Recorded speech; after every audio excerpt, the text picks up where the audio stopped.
Bab 1141. Ada spekulasi yang sangat berani dalam pikiran Tuan Besar Louis. Apakah maksud El adalah hidup Daniel sudah tidak lama lagi?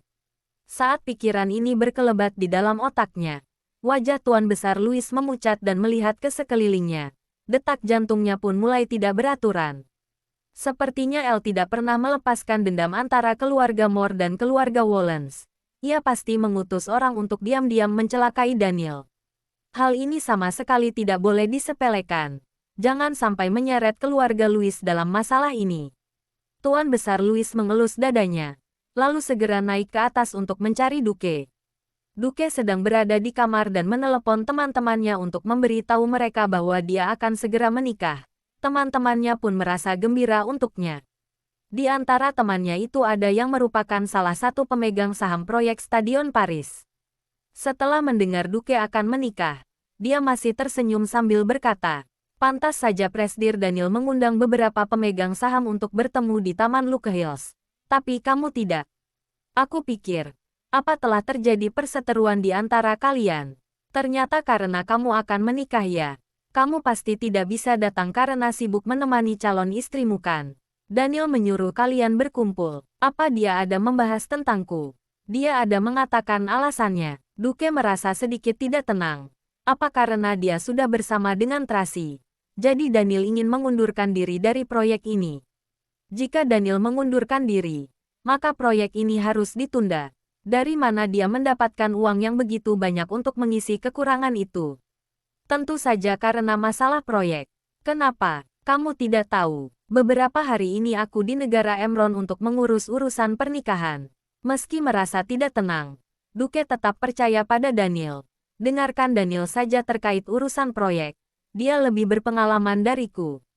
Oke, aku akan segera menghadiri pertemuan itu. Seharusnya dia sudah mengetahui kamu akan menikahkan. Masih belum. Aku meneleponmu lebih dulu. Kalau begitu, segera beritahu dia, agar nanti malam kita bisa merayakan berita baik ini bersama. Istriku memanggilku. Aku tutup teleponnya dulu ya. Setelah menyudahi pembicaraan, Duke masih menggenggam ponselnya. Kegembiraan yang tadi dia rasakan sudah lenyap, digantikan dengan kerisauan. Dia benar-benar tidak tahu bagaimana memberitahu hal ini pada Daniel, juga tidak tahu bagaimana menghadapi Daniel. Meski menghindar, tetapi proyek ini tetap harus dilanjutkan. Apa yang harus dia lakukan? Sekarang sudah mulai risau. Suara Tuan Besar Louis yang terdengar membuat Duke terkejut. Dia menoleh dan bertanya dengan tertegun, "Ayah, kapan ayah masuk?" Barusan, Tuan Besar Louis duduk di sofa yang ada di seberang Duke. Pelayan wanita segera menyajikan kopi untuknya. Setelah memberikan isyarat tangan, kedua pelayan wanita itu segera mengundurkan diri dan menutup pintu. Tuan Besar Louis menyesap seteguk kopi dan berkata dengan ekspresi serius, "Berita masih belum diumumkan. Tapi Daniel sudah mengumpulkan pemegang saham. Sepertinya dia ingin mundur dari proyek dan membuat kita kelabakan." Seharusnya tidak akan begini. Duke merasa sedikit tidak tenang. Sebenarnya dia memiliki dugaan yang sama dengan ayahnya. Dia telah lama mengenal Daniel dan mengetahui bahwa bocah itu tidak mudah dihadapi. Duke sudah merebut ibu dari anak-anak pria itu. Bahkan akan merebut anak-anaknya. Daniel pasti sangat marah dan sangat wajar jika dia bertindak sesuatu. "Apa kamu tahu dia akan melakukannya atau tidak?" ujar Tuan Besar Louis kesal. "Memangnya menurutmu Daniel akan berbaik hati? Meski dia melakukan itu, aku juga bisa memahaminya." Duke menundukkan kepalanya. "Bagaimanapun, aku yang lebih dulu berbuat salah padanya. Jika dia ingin memutuskan hubungan denganku, aku juga tidak bisa menyalahkannya." Mendengar ini, Tuan Besar Louis semakin kesal. Mereka berdua telah lama berpisah. Kamu juga tidak merebutnya. Mana bisa dikatakan bersalah padanya? Lagi pula, kalian sama-sama bersedia. Kamu juga tidak memaksa Tracy menikah denganmu. Meski begitu, tetap saja, Duke tetap merasa tidak tenang. Kelak saat bertemu, tetap saja akan canggung. Bab 1142. Ya benar. Tuan Besar Louis memperingatkan tentang hal ini dengan serius. Jadi, jangan berhubungan dengannya beberapa waktu ini. Akan lebih baik jika lebih jarang berinteraksi dengannya. Biarkan orang lain yang mengurus proyek ini. Sebenarnya Tuan Besar Louis mengatakan itu bukan agar Duke menghindari kecanggungan, melainkan agar Duke menjaga jarak dengan Daniel. Dengan begini, jika terjadi perselisihan antara keluarga Moore dan keluarga Wallens, maka keluarga mereka tidak akan ikut terseret. Begini kurang baik kan? Duke tetap merasa tidak tenang. Meski kelak akan jarang berinteraksi, aku tetap saja harus mempertanggungjawabkan proyek ini dengannya. Pertanggungjawaban apa lagi? Tuan Besar Louis tidak setuju. Sekarang dia sedang mengumpulkan pemegang saham. Mungkin saja dia ingin mengundurkan diri. Jika dia benar-benar ingin mengundurkan diri, maka proyek ini akan gagal. Duke mengernyitkan keningnya. Aku bukan siapa-siapa. Tidak mudah bisa membangun sebuah proyek. Aku ingin membuktikan kemampuan diri. Jika gagal di tengah jalan, aku akan ditertawakan oleh orang lain. Dulu mungkin ayah akan khawatir tentang hal ini, tapi sekarang sudah berbeda. Kamu akan segera menikah dengan Tracy. Jika memiliki dukungan dari keluarga Moore, apa kamu masih perlu takut pada keluarga Wallens? Tuan Besar Louis berkata penuh percaya diri. Selama ini Elle tidak pernah menyukai Daniel. Jika mengetahui Daniel mengundurkan diri dari proyek, dia pasti akan bergabung. Tapi, sudahlah. Jangan berpikir sembarangan. Tuan Besar Louis menepuk pundak Duke. Keluarga Moore dan keluarga Wallens adalah musuh bebuyutan. Kamu akan segera menjadi adik ipar Lorenzo. Kelak harus menjaga jarak dengan Daniel. Duke merasa tertekan. Dia menundukkan kepalanya dan terdiam. Kamu memang selalu sulit memutuskan. Tuan Besar Louis geram melihatnya yang seperti ini. Apa kamu tidak bisa melihat masalah dengan jelas? Sekarang bukan kamu yang bersalah pada Daniel. Tapi dia yang tidak adil padamu. Dia mengumpulkan pemegang saham, tanpa memberitahumu. Ayah, saat Duke hendak berbicara, ponselnya berbunyi. Direktur Matthew yang tadi dia telepon menghubunginya. Halo, Direktur Matthew. Tuan Besar Louis langsung merebut ponselnya dan menyalakan pengeras suara. Duke, aku sudah membantumu menyampaikan kabar pernikahanmu pada pemegang saham lainnya. Mereka semua ikut merasa gembira untukmu. Dengarlah. Setelah mengatakan itu, terdengar suara beberapa pemegang saham yang menyelamati Duke dari ujung telepon, bahkan menanyakan tanggal pernikahan mereka. Sesibuk apapun, mereka pasti akan menghadirinya. Semuanya berebutan mengucapkan kata-kata doa. Bahkan ada istri pemegang saham yang menanyakan siapakah pengantin wanitanya. Duke sedikit tertegun. Dia kembali tersadar beberapa saat kemudian dan bertanya, "Mana Daniel?" Setelah selesai rapat dengan kami, Presidir Daniel langsung pulang beristirahat. Jawab salah satu pemegang saham. Raut wajahnya belakangan ini kelihatannya tidak terlalu baik. Mungkin kelelahan karena mengurus pemakaman kakeknya. Oh ya, dia juga membawa anaknya. Sepertinya dia ingin menemani anaknya di villa.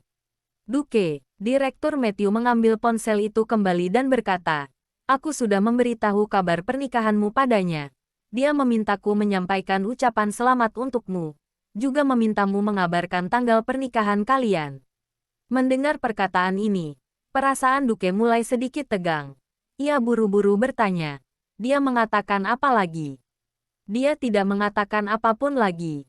Hanya mengatakan ada kabar baik yang ingin disampaikan padamu. Ujar Direktur Matthew sambil tersenyum. Apa? Kabar baik apa? Tangan Duke yang memegang ponsel pun gemetar karena merasa ketakutan.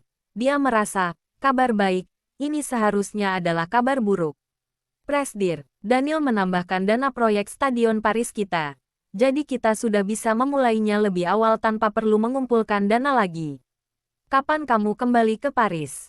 Kita bertemu di sana. Mendengar perkataan ini, ekspresi Duke sangat terkejut. Dia mengira Daniel akan menarik dana dan membuatnya gagal. Tidak disangka Daniel malah menambahkan dana itu. Apa dia salah paham pada Daniel? Tuan Besar Louis juga sangat terkejut. Ekspresi wajahnya terlihat kebingungan. Sebenarnya apa yang ingin dilakukan Daniel? Duke, panggil Direktur Matthew beberapa kali dari ujung telepon itu. Oh, aku akan berangkat nanti sore. Besok sudah tiba di Paris. Duke tersadar dan berkata dengan tidak fokus. Aku akan menelepon Daniel dulu. Oke. Bab 1143. Setelah menutup telepon, Duke buru-buru bertanya pada ayahnya. Ayah, menurut ayah, apa yang Daniel pikirkan? Benarkah dia tidak dendam padaku? Kenapa dia tidak mengundurkan diri, malah menambahkan dana? Ayah juga merasa aneh. Tuan Besar Louis juga tidak memahaminya. Dengan wataknya sebelumnya, seharusnya tidak begini. Daniel yang mereka kenal selalu akan membalas dendam. Sekarang malah membalasnya dengan kebaikan. Apa dia salah makan obat? Apa dia ingin membuatku merasa bersalah? Semakin memikirkannya, Duke semakin tidak tenang. Tidak bisa. Aku harus meneleponnya. Kamu bisa meneleponnya, tapi hanya boleh membahas urusan bisnis. Jangan membahas masalah pribadi. Tuan Besar Louis memperingatkannya. Jika dia menanyakan masalah pernikahan, kamu jawab saja ya atau tidak. Jangan membahas hal lainnya lagi. Mengerti? Kenapa? Tanya Duke. Lakukan saja. Tuan Besar Louis kesal. Oh, Duke segera menelepon Daniel. Tak lama terdengar suara yang familiar. Halo. Daniel. Duke langsung merasa tegang begitu membuka mulutnya. Suaranya pun gemetar. Duke, ada apa? Sebaliknya Daniel sangat tenang. Seperti tidak pernah terjadi apapun di antara mereka dan mereka masih merupakan sahabat baik seperti dulu. Tadi, aku menelepon Direktur Matthew. Mereka bilang kamu menambahkan dana untuk proyek. Duke terbata-bata. Berbicara seperti anak kecil yang sedang melakukan kesalahan.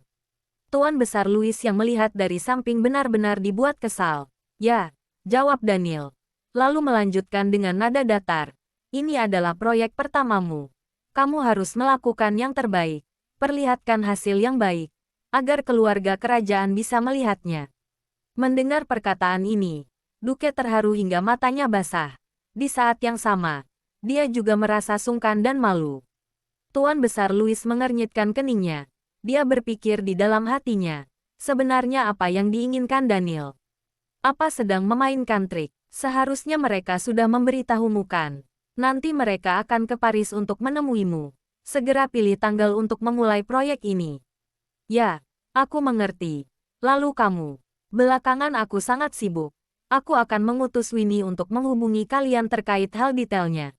Setelah proyek hampir selesai, aku baru akan datang untuk melihatnya.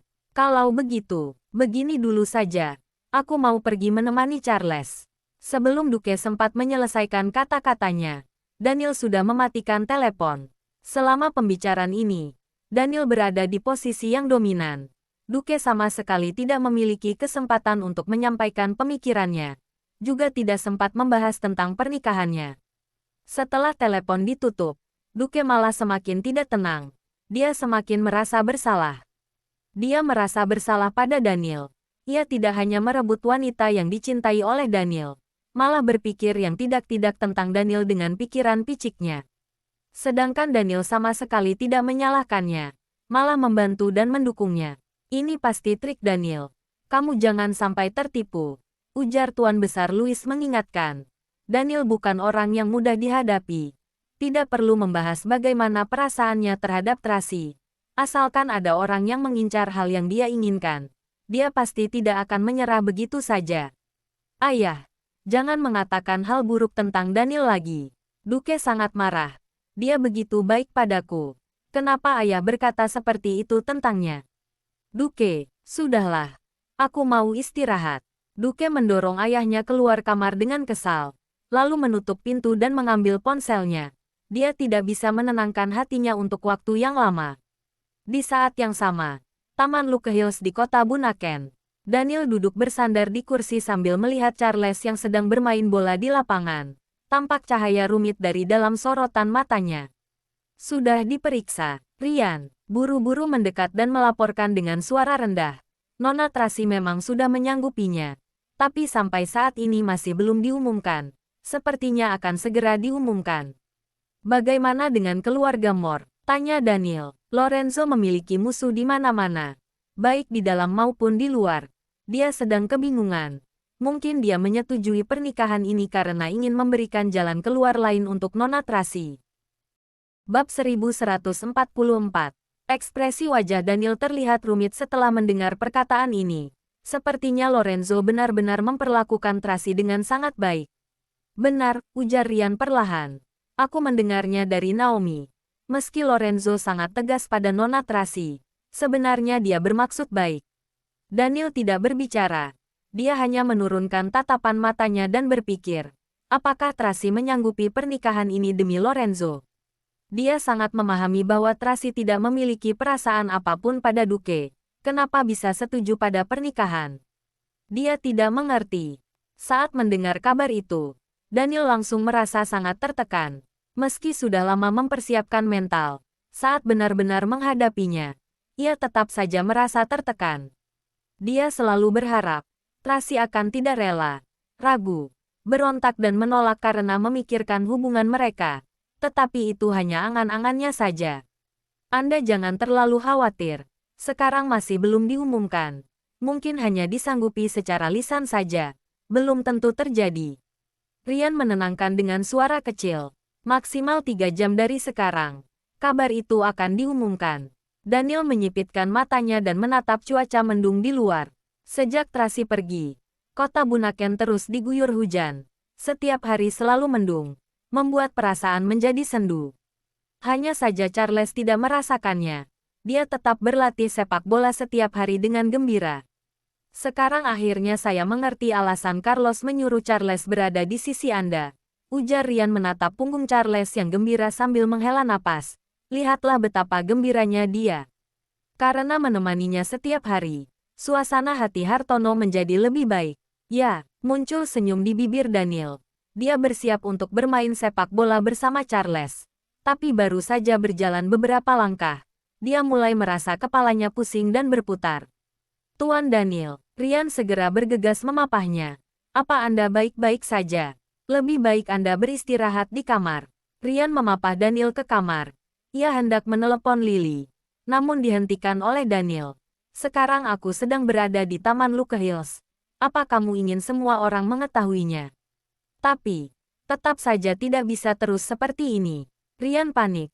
Sekarang penyakit Anda semakin sering kambuh. Tidak parah. Daniel menutup matanya dengan siku tangan agar bisa beradaptasi dengan cahaya. Tidak akan mati. Tuan Daniel, Anda, saat Rian akan melanjutkannya, Daniel memberi isyarat yang memintanya untuk keluar dari kamar. Rian merasa cemas dan kesal, tapi tidak bisa berbuat apapun dan hanya bisa mengundurkan diri dalam diam. Kenapa? Kambuh lagi. Thomas buru-buru mendekat dan bertanya dengan pelan. Ya, Rian menganggukkan kepalanya. Bukankah Lily sudah bertemu dengan Paman Sanjaya? Apa yang dia katakan? Awalnya Paman Sanjaya ingin bertemu Tuan Daniel. Tapi bukankah sekarang Tuan Daniel sedang keluar? Agar kabar ini tidak bocor, hanya bisa menunggu kita kembali dulu. Harus bisa membujuknya untuk menerima pengobatan. Jika tidak, akibatnya tidak bisa dibayangkan. Ya, lihatlah dia semakin kurus. Aku benar-benar sangat khawatir. Saat keduanya sedang berbincang dengan suara kecil, mereka tidak menyadari Charles sedang berjalan mendekat dari ujung lorong yang satunya. Jadi, Thomas tertegun sebelum dia sempat menyelesaikan perkataannya. Dia menoleh dengan waspada dan terkejut saat melihat Charles berdiri di sisi vas bunga. Kapan kamu datang? Barusan, ujar Charles sambil tersenyum. Mana Papi? Papi terlalu lelah. Sedang beristirahat di kamar. Rian buru-buru mendekat dan berjongkok. Lalu bertanya sambil memegang pundaknya. Apa yang kamu dengar tadi? Tidak mendengar apapun. Charles menatap Rian dengan bingung. Ada apa? Tidak ada apa-apa. Rian menghela napas lega. Ayo, kita pergi makan. Jangan mengganggu papimu beristirahat. Aku tidak ingin makan. Aku ingin mandi. Berkeringat membuatku tidak nyaman. Baik, kalau begitu, Paman antar kamu kembali ke kamar. Lebih baik kedua kakak cantik itu saja yang mengantarku. Paman lanjutkan pekerjaan saja. Charles melepaskan pegangan tangan Rian dan menghilang dalam sekejap. Bab 1145. Apa dia mendengarnya? Thomas sedikit khawatir. Seharusnya tidak. Rian tidak berpikir terlalu banyak. Charles tidak seperti Carlos. Dia tidak bisa merahasiakan apapun. Benar juga. Thomas menganggukkan kepalanya. Malam ini kita kembalikan. Aku akan menelepon Paman Sanjaya. Iya. Thomas mulai melanjutkan pekerjaannya dan Rian berjaga di luar kamar Daniel. Setelah kembali ke kamar, Kedua pelayan wanita itu bersiap menyiapkan air mandi. Tetapi Charles malah berkata, "Kedua kakak cantik, kalian keluar saja. Aku mandi sendiri saja."